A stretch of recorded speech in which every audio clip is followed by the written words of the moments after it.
écoutez, j'espère que tout le monde va bien.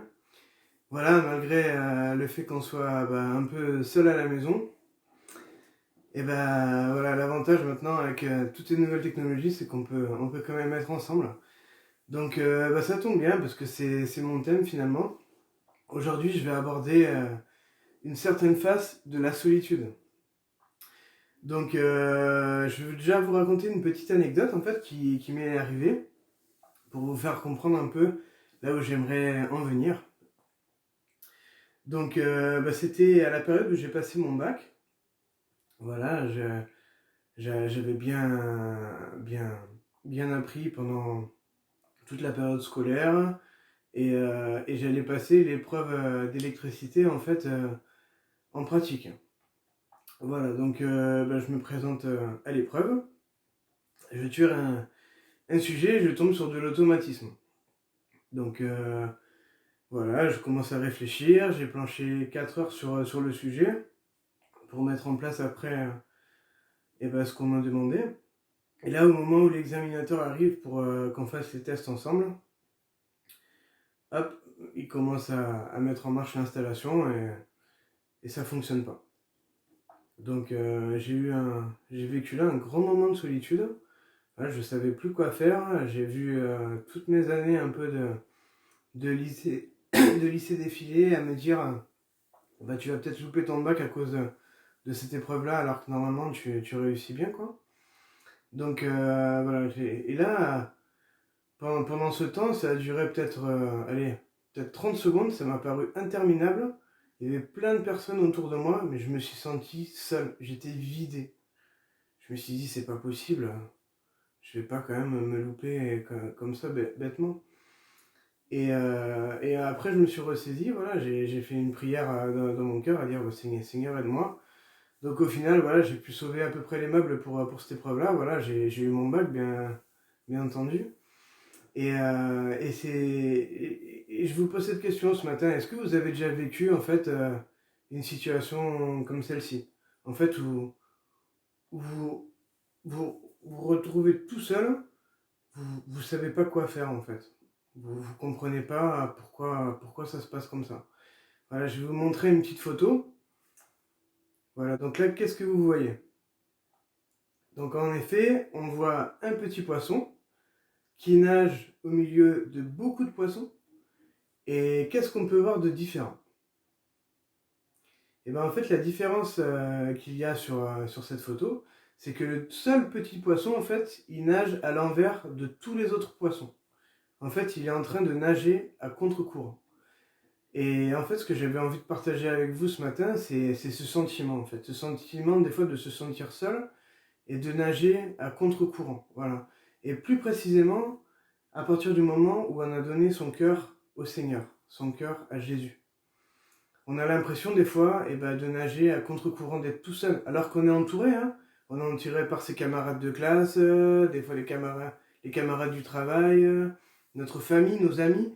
On est entouré, mais des fois, voilà, sur certaines petites choses où on n'est pas d'accord avec, par exemple, certaines personnes qui peuvent faire des choses qui ne sont pas du tout avec ce que Dieu veut. On se sent en désaccord et parfois même on le dit et on se sent même rejeté et on se sent seul en fait. On se dit, moi la démarche que j'ai envie de faire devant Dieu, malheureusement je me rends compte que c'est pas la démarche de ceux qui m'entourent parfois et je me sens seul. Et j'aimerais qu'on ouvre ensemble la parole de Dieu où on va voir en fait deux passages où Jésus, lui, a vécu des moments où il a été seul. Mais avant tout, j'aimerais vous dire que ce phénomène-là, voilà, dans la Bible, on le retrouve de nombreuses fois. Et tous les hommes et toutes les femmes de Dieu, en fait, qui ont vraiment servi le Seigneur, c'est obligé au moins une fois dans leur vie, ils sont passés par cette étape de se retrouver seul, en fait, de se retrouver seul avec soi-même. Et je vais lire avec vous, en fait, premièrement, Matthieu 4, verset 1. Alors Jésus fut emmené par l'Esprit dans le désert pour être tenté par le diable. Après avoir jeûné 40 jours et 40 nuits, il eut faim. Donc en fait, dans ce premier passage, il y a plusieurs choses qui sont importantes. Déjà, Jésus, il a été amené 40 jours dans le désert, en fait, par l'Esprit. Et ça, c'est quelque chose d'important, en fait, parce que Jésus, lui, avait pris la décision, de toute manière, de faire la volonté parfaite de son Père et d'accomplir ce qu'il devait faire pour nous, à savoir sauver l'humanité. Et en fait, il a été amené par l'Esprit de son Père dans le désert, quasiment après s'être fait baptiser. Donc, juste après, en fait, le fait de commencer son ministère. Et de suite, il a été amené pour être seul, seul avec soi-même, seul en relation avec son Père, pour prier, pour jeûner. En fait, pour se préparer à vivre toute la mission qu'il allait devoir accomplir pour nous. Et c'est un peu la même chose pour nous, en fait. Quand on décide de suivre Jésus, Dieu va toujours nous amener à nous retrouver seuls pour nous éprouver.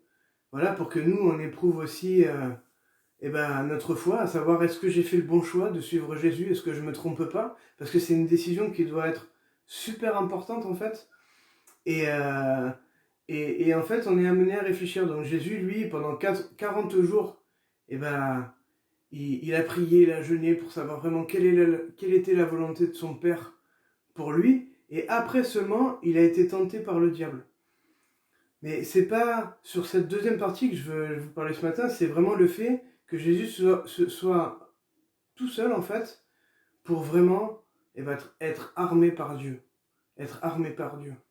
Ensuite, on va lire Matthieu 27, verset 46. Et vers la 9e heure, Jésus s'écria d'une voix forte, « Élie, Élie, lama sabachthani », c'est-à-dire « Mon Dieu, pourquoi m'as-tu abandonné ?» Donc là, on se retrouve en fait aux derniers instants de Jésus sur la croix. Et en fait, c'est le seul moment où Jésus, sur terre, a été déconnecté un tout petit moment de la présence de Dieu. Tout simplement pour dire à l'humanité que oui, lui a aussi ressenti le sentiment d'être tout seul, d'avoir été abandonné par Dieu. Je vous rassure tout de suite, c'était pas du tout le cas. Dieu l'a pas abandonné, mais il fallait que Jésus, en tant qu'homme, vive les mêmes choses que tout homme pécheur peut vivre en se sentant seul, en se sentant loin de Dieu. Et Dieu, après, bien sûr, lui a montré qu'il était là, qu'il était avec lui, que c'était son Père, et surtout, il lui a montré qu'il était parfaitement dans la volonté de son Père, parce que c'est tout simplement divin, après, ce qui s'est passé ensuite. Mais ça a été un moment particulier que Jésus devait vivre, en fait, pour accomplir parfaitement la volonté de son Père, et pour que nous, à notre tour, encore en 2020, on puisse vraiment s'identifier à Jésus, pour vraiment comprendre toute l'importance de sa mort pour nous à la croix. Et c'est intéressant de voir en fait que au début et à la fin du ministère de Jésus, en fait, Jésus s'est retrouvé tout seul. Tout seul. Bien sûr dans la présence de Dieu, mais il était seul physiquement. Et voilà, ce sentiment, voilà, il est bien réel. Parfois, on peut le vivre. Je vais juste vous montrer deux petites citations en fait que même des personnes non chrétiennes de toute façon vivent la même chose que nous, ce sentiment de solitude parfois ils le vivent tout à fait. Écoutez cette citation. La solitude n'est pas une impasse, elle n'est qu'une façon d'apprendre à se connaître, se centrer sur soi pour mieux rebondir. Je vais vous en lire une seconde. Savoir et apprécier d'être seul, c'est s'offrir la capacité de choisir. Et ce qui est très important, en fait, voilà, dans les moments où on va se retrouver seul avec Dieu, ça va être vraiment des moments, en fait, pour, oui, se ressourcer, mais oui, pour réfléchir, pour vraiment rentrer en soi-même et vraiment prendre les bonnes décisions et surtout prendre les décisions en étant conduit par Dieu. Parce que c'est bien là le plus important, en fait. C'est de se laisser conduire par Dieu dans toutes les étapes de notre vie. Parce que Dieu, vous savez, il a un plan merveilleux pour chacune de nos vies. Mais il en tient à nous, par contre, c'est notre responsabilité de lui demander à nous aiguiller. Voilà, qu'est-ce que je dois faire? Voilà, toi, en tant qu'ado, voilà, qu'est-ce que je vais faire après, par la suite? Peut-être que tu ne sais pas ce que tu vas faire. Et c'est compliqué des fois de se projeter dans l'avenir. Mais sache que Dieu, lui, il a quelque chose pour toi, il a déjà tout aplani pour toi. Et même si tu ne sais pas au jour d'aujourd'hui, en fait, ce que tu dois faire, voilà, par expérience, je peux te dire, bah, fais-lui pleinement confiance et tu vas voir que petit à petit, eh ben, il va t'amener là où tu devras être. Voilà, c'est tout simple. Et la foi chrétienne, ça se vit avant tout. Ça se vit personnellement et on a besoin d'expérimenter personnellement beaucoup de choses en fait pour que notre foi, elle grandisse, elle se fortifie. Et j'avais envie aussi, voilà, de prendre un temps. On va voir cette photo là, voilà, que je vous présente. C'est quelqu'un qui est assis tranquillement en train de réfléchir, en train de contempler la nature. Et c'est ce que j'aimerais vous inviter à faire, moi, ce matin. Voilà, ben, on n'a pas tous la chance de pouvoir être à la montagne pour faire la même chose, mais rien que dans ta chambre. Voilà, moi je t'invite ce matin à prendre un temps avec Dieu. Voilà, un temps au calme. On n'a pas besoin de musique, on n'a pas besoin de choses superflues, mais juste un temps où on va avoir un cœur à cœur avec Jésus. Et je vous invite à avoir ces temps de cœur à cœur le plus souvent possible. Parce que c'est des moments merveilleux, c'est des moments où vraiment Dieu va agir, va nous conduire, et tu ne seras pas seul, tu ne seras jamais seul. Et voilà, il y a plein de choses qui se passent en ce moment, hein, avec le Covid-19, etc., etc.